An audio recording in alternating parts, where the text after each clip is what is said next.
Recording. Welcome back. We are now doing our next segment, essentially part two, I believe, of this chapter three, Ace light novel read through. Be sure to get you a copy. You know, um, gotta support. Still waiting on the official chapter. Gotta support. I read the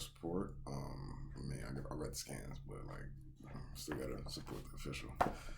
But yeah, that chapter was crazy.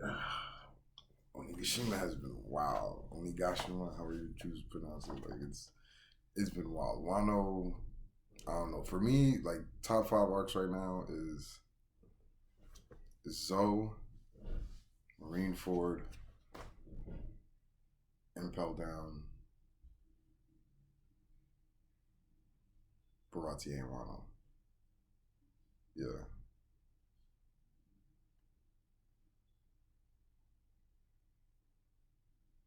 Yeah. I had to really think about it.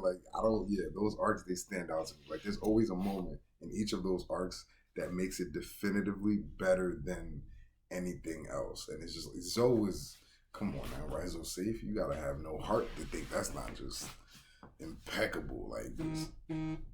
Wow. It's insane. But, anyway, yes, chapter drops in 1 hour. Today's my dad's birthday, so I have to wish him a happy birthday. Yeah, I'll text him, but we're all adults now. Come on. Okay, now that message is sent.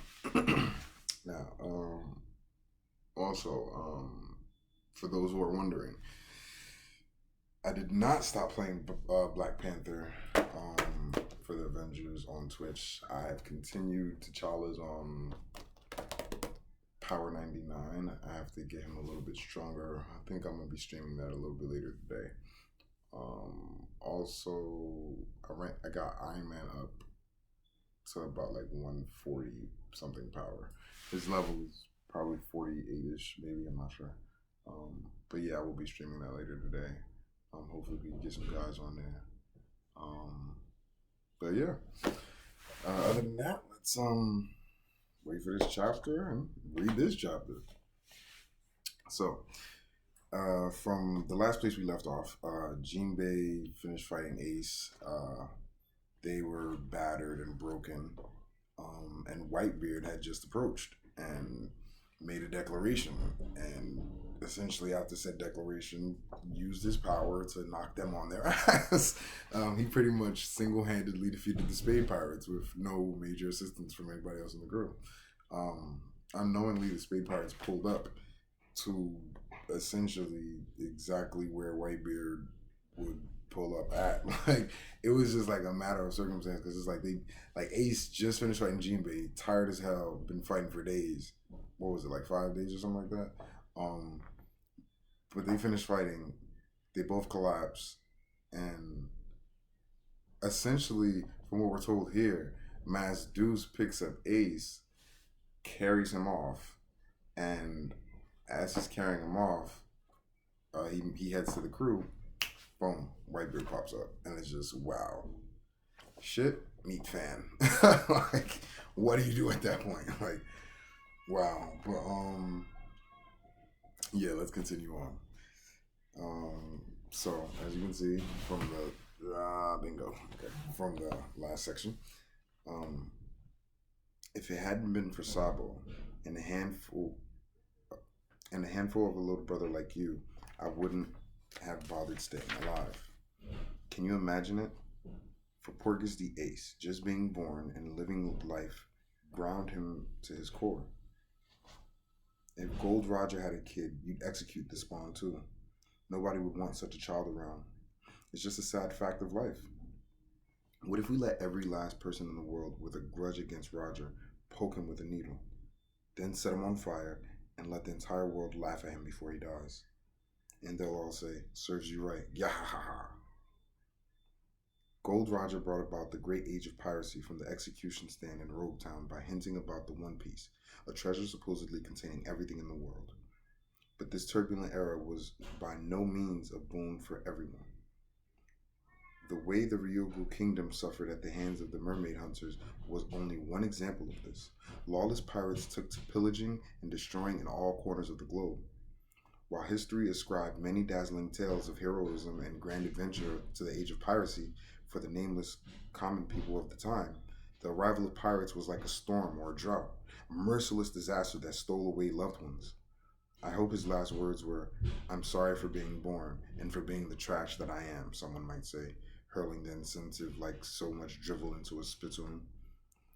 But the circumstances of that random man's life and what Roger actually did in his were not likely to have any connection. Lowlives who spent their days smoldering in bars and gambling dens over watered down booze and are always apt to blame their problems on others.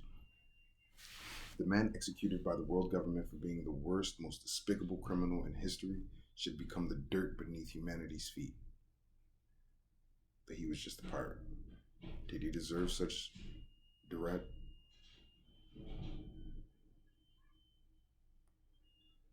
Derision?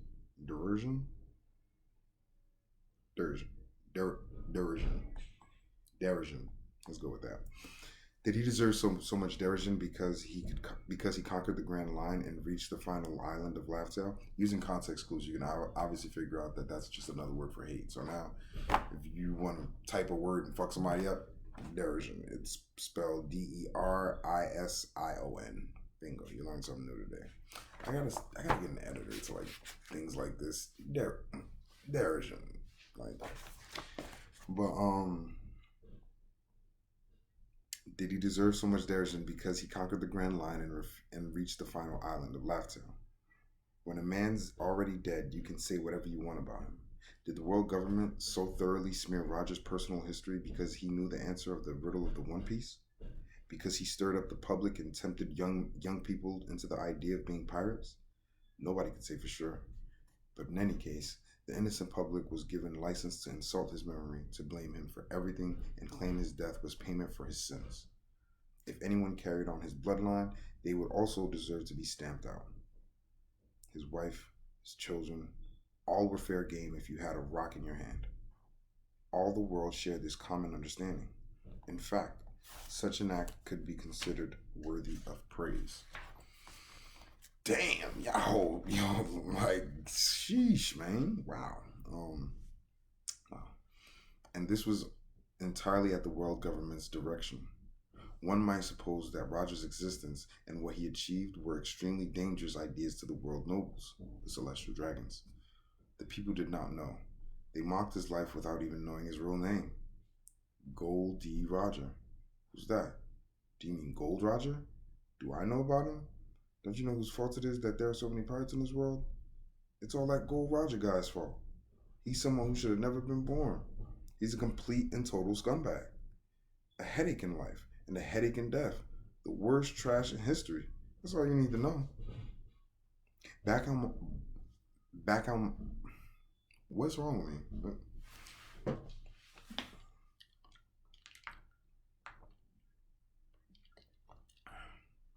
Not coffee. It's tequila and strawberry juice. Anyway, strawberry kiwi. Back on Mount Corvo in the East Blue, Ace was a brat with such an orny mean streak that even mountain bandits had trouble controlling him. Down in the game.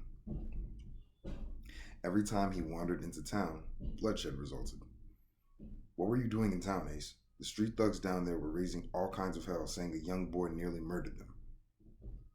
Bruh. Shut up. If I had the power, I would have killed them all. He stared holes into anyone and anything that crossed his path. Nobody knew about Ace's parentage, but to him, it felt like every single person he encountered blamed him for just being alive. They wanted all of Roger's blood relatives dead. Growing up in squalor, living off of the scraps of the mountain bandits, it was better than he was starving for food and affection. It was better when he was starving for food and affection. When he was old enough to think for himself, and his mind dwelt not just on life, but on death as well, Ace's hatred festered, and not a day went by that he didn't think of his father. He knew that if anyone found out who his father was Gold Roger, even the closest friend would leave him. So the solution was simple. He never tried to make friends in the first place. Wahahaha! I hear you're a real handful these days, Ace. It was Garp, the naval fleet officer who had left Ace with the bandits. He was a vice admiral with the Navy HQ who had battled Roger in the past, such that they came to know one another in a way. One day, Roger surrendered himself to the Navy. Once he was arrested and his execution was scheduled, Roger took Garp aside and told him a secret, that he had an unborn child. A search went out for any blood relations of the king of the pirates. Garp warned him at once. They'll execute your woman and the baby if it's been born. But for better or worse, Roger could see the true nature of people. And in the end, after Roger's execution at Rogue Town, Garp secretly protected the woman who gave birth in the town of Batteria in the South Blue after a stunning 20 months of pregnancy. The length of human gestation is typically no more than 10 months. Therefore, based on the timing of Roger's arrest, it could not have been possibly Roger's child. No one would make the connection. As the mother wished, Garp named the boy Ace and left him with the Don, a mountain bandit he knew on the fringes of the East Blue. Every now and then, he came back to see the boy. Only Garp the Don and Ace himself knew that he was the son of the dreaded king of the pirates. You have a grandson, don't you, old man? Is he happy? You mean Luffy? He's alright. Nah, that's not how Garp talk. Let's do that back. You mean Luffy? He's alright.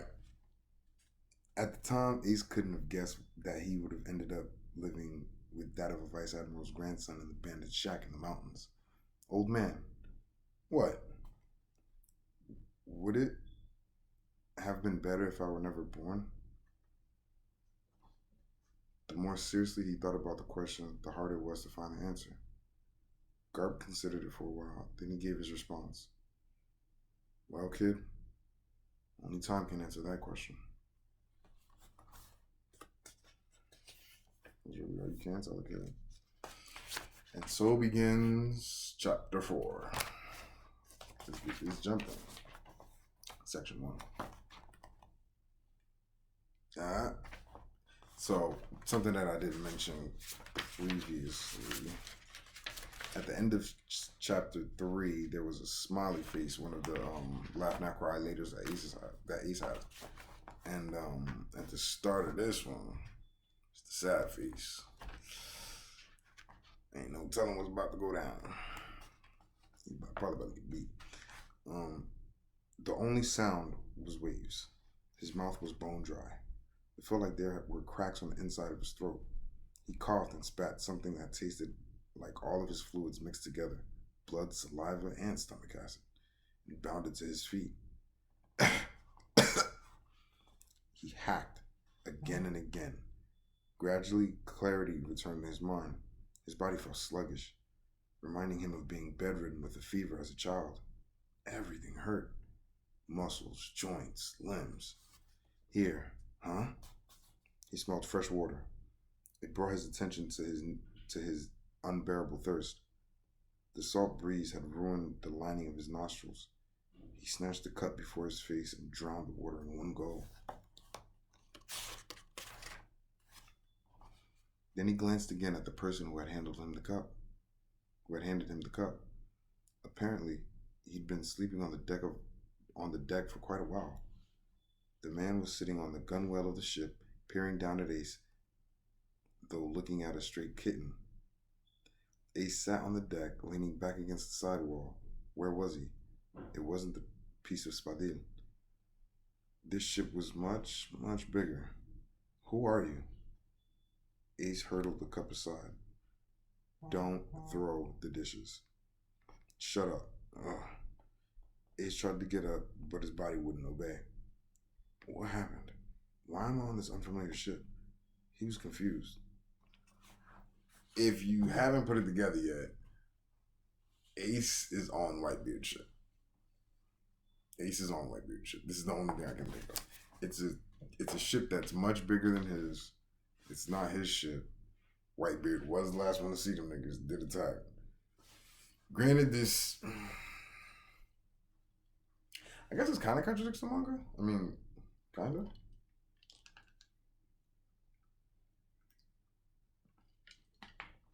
Because from what we know, Ace deliberately went out of his way to meet Whitebeard, which it kind of alludes to in this. But there was no mention of anybody picking him up from his crew. And least of all, him just randomly popping up on the crew. If I'm not mistaken, he followed Whitebeard back and just kept trying to attack.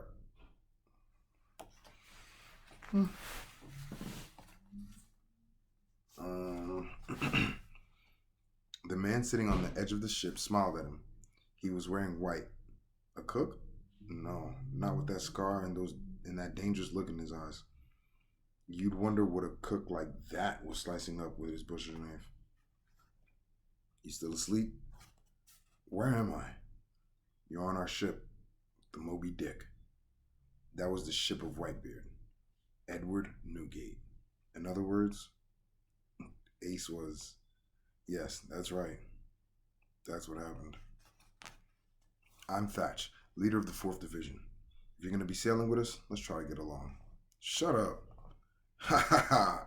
I see you're not a morning person. Say, would you like to know what happened after you passed out? After using his flame fence technique to erect a barricade that allowed his friends to escape, Ace faced off against Edward Whitebeard Newgate. It was immediately following his 5-day fight against Jinbei, first son of the sea. Ace's body was ravaged, completely spent from his earlier fight. It was a wonder he could stand. Perhaps that wall of fire was no obstacle to Whitebeard, however. In any case, he saw the way Ace used himself as a shield to protect his companions, and found it laudable. There's no way to know Whitebeard's mind, but the fact remained that he waited until Spade Pirates had retreated, and then, one swing of his naginata, hockey and all, brought Ace to his knees. It wasn't even a fight. The Logia power of flame itself was scattered to the wind by Whitebeard's blow. Ah! And yet Ace stood up again. The flame fence regained strength. I'm not gonna run. He would make sure Deuce and the gang got away. He would use every last ounce of strength to protect his beloved Spade Pirates. He had pride and dignity at stake too. His enemy, Whitebeard, had clearly allowed his crew to get away. Ace couldn't just use those lives as bargaining chips and attempt to flee his own fire. Flee with his fire. Sorry about that. If he did and actually got away alive, he would have a coward's reputation around his neck. That's no cap, bro. And thus, his fame would never outshine that of Roger the Pirate King. You still have the strength to stand, Whitebeard chuckled. If Ace attempted to run now, the Whitebeard pirates would give chase. His crew would be pursued, so Ace did not flee. He had to take the head of Edward Newgate, here and now. It'd be a waste to kill you, boy. A waste? Ace couldn't understand what he meant by that, but he knew what he felt at that moment. Anger. It was very clear that the man was looking down on him. Eh? I love that kind of sound effect. It's my favorite sound effect. If you still want to terrorize the seas, do it in my name, said Whitebeard, holding a hand out to the defeated Ace. Become my son. The blood rushed to his head. He hated everything about this. The last thing Ace wanted was for this man to treat him like a child. Eh? No way. Ace challenged Whitebeard and was utterly flattened. It was a total loss. See, now we're getting back to the continuity of what we know. Okay, I like this. Okay.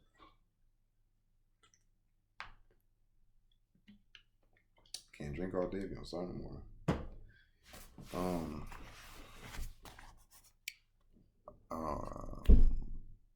Lost my place. Boom. Okay. He didn't even remember how he lost. It was like an overwhelming strength had split his skull. Damn. Perhaps that's what it felt like to have your old man crack you on the head. At any rate, Ace finally understood the obvious. He had lost. He'd been taken prisoner, hauled aboard Whitebeard's ship, and laid out on the deck for at least a night, if not longer. That island was nowhere in sight now. Your men came back for you afterwards, said Thatch, the 4th Division leader. So we clobbered him. Ah! Ace gasped. It couldn't be. They'd escaped with their lives and gotten away from the dreaded Whitebeard, and they'd waste that chance and come back? But don't worry. They're alive.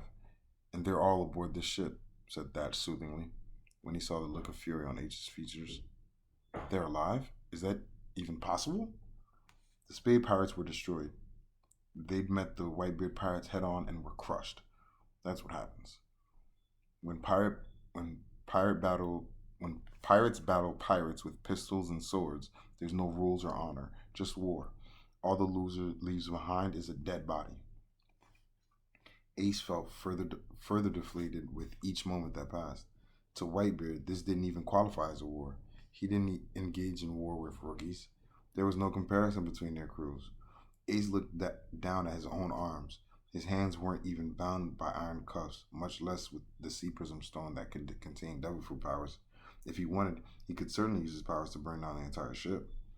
You sure you want to let me walk around with our chains on? Huh? Said Thatch in a light-hearted way. He didn't order us to lock you in the cell. Why? Did you want to be? I mean, at some point, right? You gotta figure out what's going on. Ooh. I didn't even notice. But, alright, yeah, so, next section. Night. A sneaking shadow crept, Section 2, Chapter 4. Night. A sneaking shadow crept across the deck of the Moby Dick. It slipped past the watchful eyes, an easy feat for a man who'd engaged in thieving and burglary since he was a child. He plotted his course. He knew which cabin the ship's captain used. The target was the man known as the King of the Seas. He was no weak-hearted coward, locking his door against intruders, but Ace was not stupid enough to announce his presence with a knock either. Or maybe he was just so desperate that being that foolish was never an option. A tremendous snoring was audible through the wall. This was it. He let his body turn to fire. If there was a weakness to his powers now, it was that he couldn't use them and hide in the dark. Neither could he stop himself from exuding heat. He would have one moment, a single chance to end it all. In honor of Ace and his decision making. Always having to clean his face off because he's getting beat the fuck up forever. How many people has he actually won against? I'm gonna go with a salamander in Alabasta. Because he punked the buggy pirates. And I don't think he didn't fight against anybody else. He wasn't at the war in Alabasta, so yeah. Wow. Wow.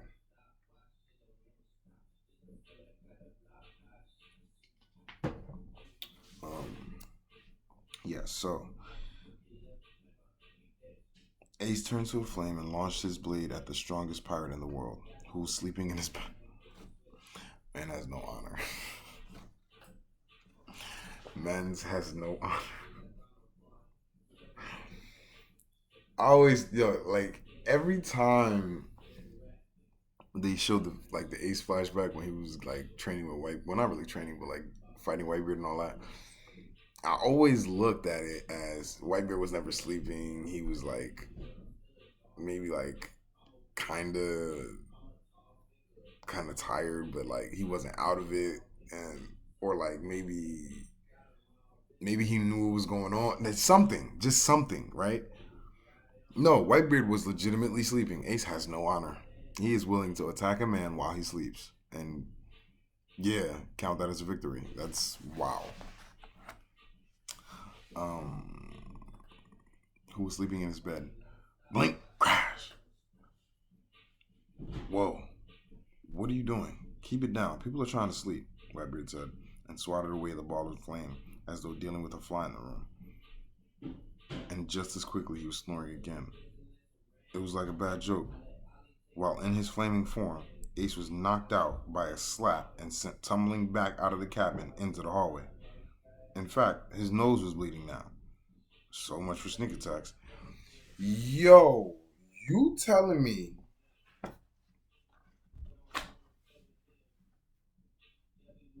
nah, that's wild.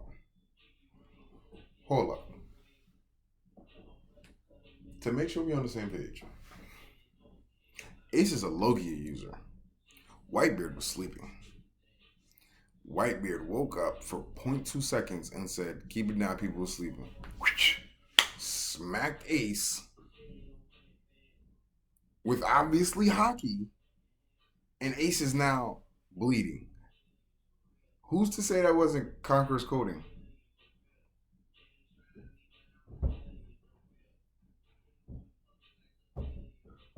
He just stumbled this man back into the hallway from the bed room, like,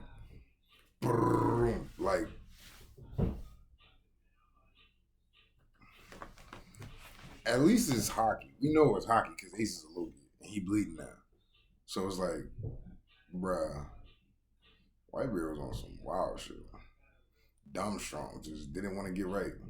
He just didn't want power. He wanted family. He got it. What they get him?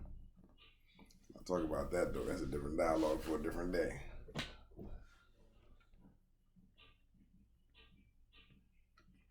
Mm. 1800, by the way, if you're wondering. Section 3. Porcus D. Ace was still on the Moby Dick. He was a loser, a prisoner. He wore no handcuffs or shackles, but this was the open sea. As a devil fruit user, Ace couldn't float out on his own. There could be no escape without at least stealing a rowboat. And Ace had no intention of escaping. At first, he was just exhausted. He'd been fighting Jinbei for several days. In the weeks following, after he'd recovered, Ace paid his respects to Whitebeard nearly every day. Paid respects, this is in quotations. Sometimes he tried attacking him in his sleep. Other times he swung an axe from behind. Whack, splash. Each and every time, Whitebeard swatted him away like a fly. Hey, he fell into the sea. Hey, he fell into the sea. That's what they're saying. Somebody better go save him. Ace's constantly failed attempts to attack Whitebeard became a bit of a running joke among the pirate crew.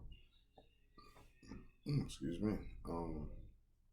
At this point, every last person there knew his name. He was trying to kill their captain. It would be perfectly acceptable for them to tie him up and toss him into the sea, but ultimately, they seemed to have to share an unshakable trust that no matter what, no one could do any harm to their captain. Ugh, Captain Ace, shouted Wallace the fisherman, who jumped overboard and easily rescued Ace. The members of the Whitebeard crew began to chuckle and murmur, both relieved and annoyed. I'm surprised he's not getting bored of this, muttered Thatch, emerging from the cabin. Even before he fell into the water and began to drown, the impact of Whitebeard's strike had knocked Ace unconscious. Conqueror's hockey coding. Didn't I call it?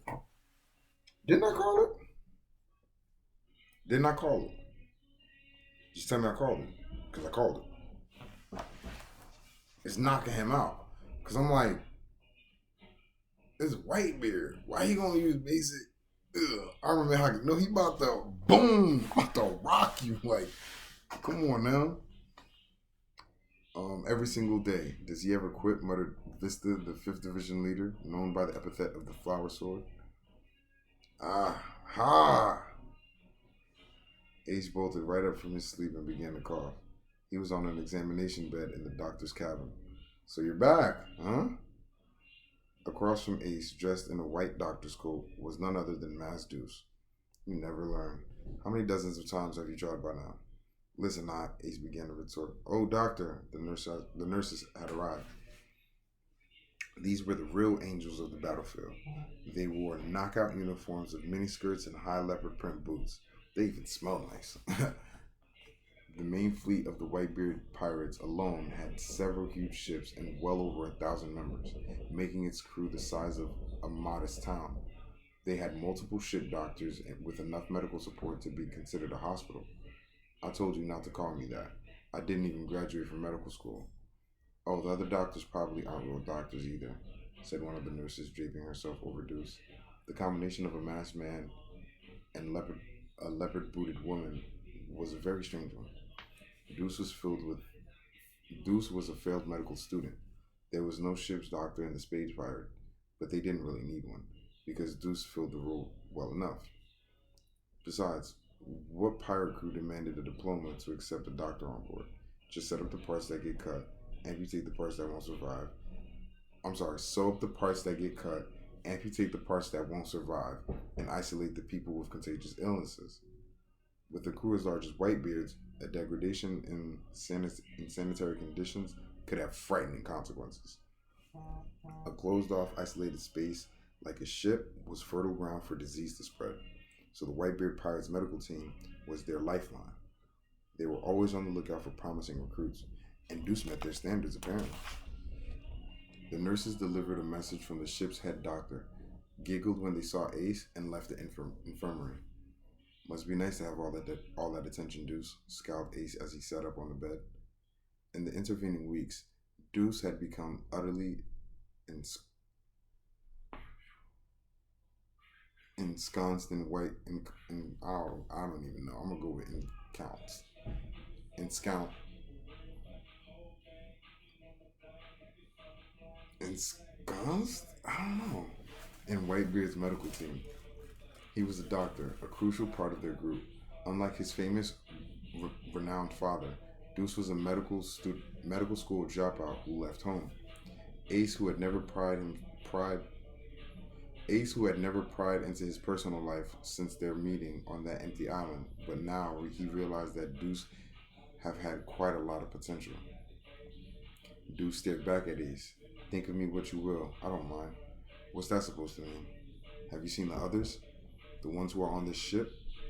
Sure, you, Wallace.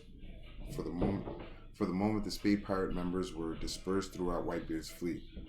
The very night that Ace fell in combat, Deuce led his crewmates in a charge to take back their captain. They were easily defeated and captured. That part was as Thatch had said. But like Ace, they hadn't been thrown into the cells. They were given food. They were split apart across the ships of the fleet rather than kept in one place where they could make trouble. But the main point was that they were all just fine. Yeah, I know. I've lost face, Ace admitted. Whitebeard beat me. The flag he carried aloft had been broken. And it wasn't just a personal defeat. He had exposed his crew to danger and failed to protect them. That's right. But I'm not going to be a loser my whole life. If I can take Whitebeard's head, Deuce just sighed. He hesitated, unsure of what to say, and realized that this attitude was only going to hurt Ace. He had been Ace's traveling partner longer than anyone, so it was up to him. The medical team here is incredible. What? The nurse babes? No, I'm being serious. The facilities here are equivalent to a hospital in a large town, perhaps even better. Why do you think that is? Don't know. Don't care. Ow! Ace rubbed his neck. Despite the fact that he was made of flames, his tussles with Whitebeard were doing serious damage to his body. In the New World, people with devil fruit powers were easy marks, especially Logia, which were the most powerful, and we know that not to be true, and most likely to make their users lazy and reliant on them. Pirates like Jinbei, the Seven Warlords, and the Four Emperors were made of sterner stuff. That was what it took to be at the top of the world and at the world of pirates. The level Ace would need to learn to exceed if he wanted to surpass his hated father. That entire medical structure is here to support Whitebeard. Deuce said. Huh? Is Whitebeard in bad health? Ace wondered. That couldn't be right. How could a monster like him be suffering? Our health abandons us as we get older. people age, they grow weaker, and there's no medicine in the world that can counteract that. Not that I know of, at least. Not unless there are some devil fruits out there that could provide eternal life. Op fruit. What's your point? I mean that Whitebeard's past his prime. Not like when he used to tussle with Roger. And Ace was completely helpless against even this version of Whitebeard. They were on completely different levels. At best, all Ace could do was match Jinbei the Warlord. You're saying I'll never win? Not right now, at least, Deuce stated. Now come back to what I was talking about. Why does Whitebeard have such a massive medical team? Because Whitebeard's life doesn't just belong to Whitebeard. Huh? There are tens of thousands of members of the Whitebeard pirate crew. And there are many more times that the number of living on the islands that make up his territory. All those lives are under the protection of the Whitebeard's flag. So what would the consequence be if something happened to him? Hundreds of thousands, millions of lives were linked inextricably to his. Ace only brought together a single ship of people. He couldn't imagine what it was like to have Whitebeard's dominion. Whitebeard's health had to be managed with the greatest possible care, all to prolong the years under his control and stability, all for the sake of those who flew his flag.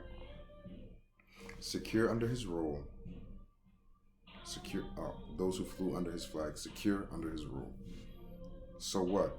You just want me to stop trying to kill Whitebeard? Ace said, glaring at Deuce. That's for you to decide. But I think you ought to understand what kind of life it is you're trying to take.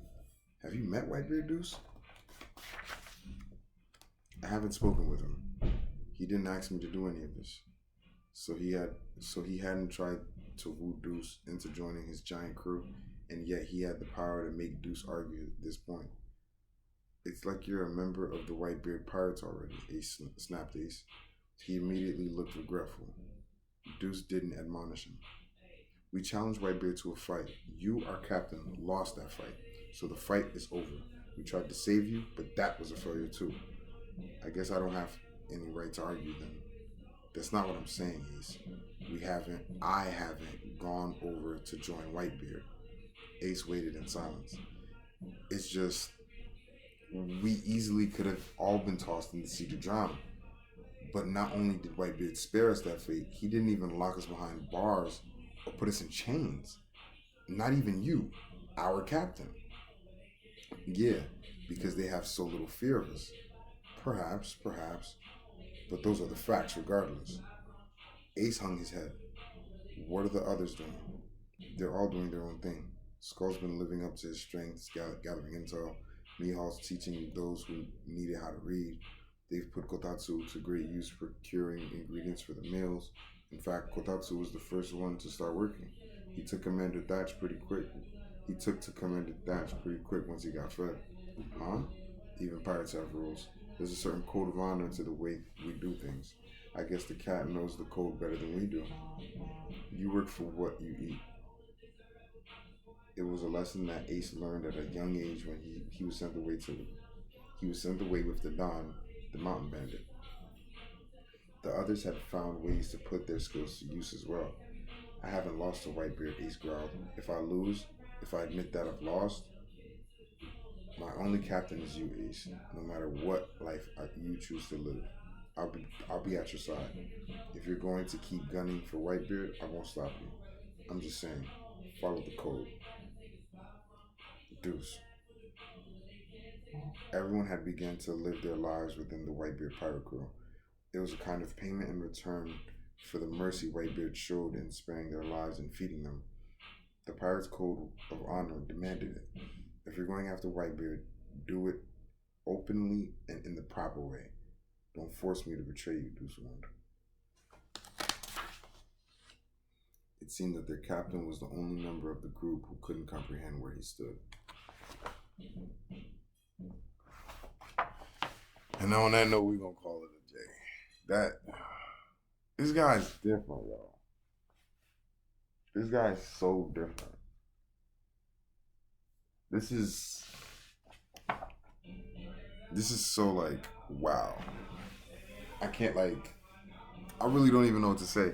Ace is just so like blind with anger and hatred. It's just like a single track mind, and it's almost that defining character that makes him who he is as a person, that led him to where he is now, that because he just can't let things go. If he was able to let things go, for one, he would have let it go and realized that he was defeated. Granted, he would have been under Whitebeard sooner instead of putting up a fight for so long, but he might not have died at Marineford. And he also might not have went after Blackbeard because Pops did tell him, let it go. If he would have let it go, just like Pops wanted, my guess is Ace would have just kept being on a pirate. And Whitebeard would probably still be here. So in a sense, Ace kind of killed Whitebeard. I hate to say it like that, but it's definitely a conclusion that's possible that you could say, because had Ace not been captured through Blackbeard, but then again, that also might have ended the story a lot quicker, because Blackbeard was on his way to get Mugiwara, so there's that. Okay, that's interesting. I didn't really think of that. But then again, Ace just stopped him on Bonaro Island. So who's to say that Blackbeard wouldn't have just left Bonaro and not ran into Stride at the time? Possibilities, right? You never know. Anyway, thanks for joining. Have a good one. Be safe.